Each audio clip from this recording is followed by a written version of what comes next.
The new kid on the block this year is the smartwatch.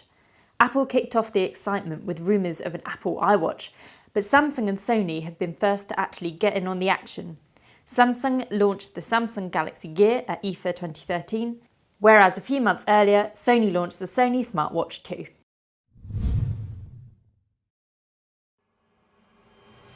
Both have a glass 1.6-inch screen, and they come with a choice of vibrant rubber straps.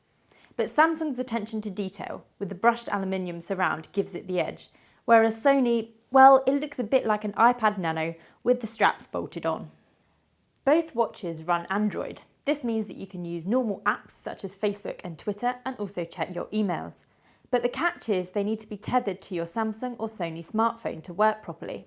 The Samsung phone will launch with 70 apps, whereas there's about 100 available for the Sony. This is quite impressive because they've all had to be freshly developed in order to fit the tiny screen. Now comes the issue of battery life.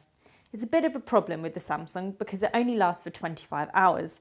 It's a bit of a pain to have to take it off and pop it onto charge every single day. So the Sony has the edge here, it lasts for 3 to 4 days. But I still find this quite annoying. It's harking back to the old days when you have to wind up your grandfather clock in order to tell the time. To me, it doesn't seem like cutting-edge technology.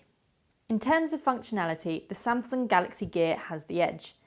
Not only can you use it to access your apps, you can also make calls rather than just accepting or rejecting them as you can on the Sony watch. Plus it has a 1.9 megapixel camera which will capture 720p movies.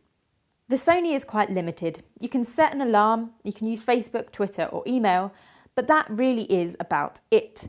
Now to the issue of price. The Samsung Galaxy Gear will go on sale in October for £299, whereas the Sony Smartwatch 2 is already available for £160.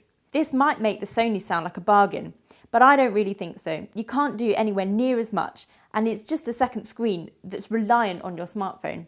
At least with the Samsung, you can make and receive calls and you can take pictures.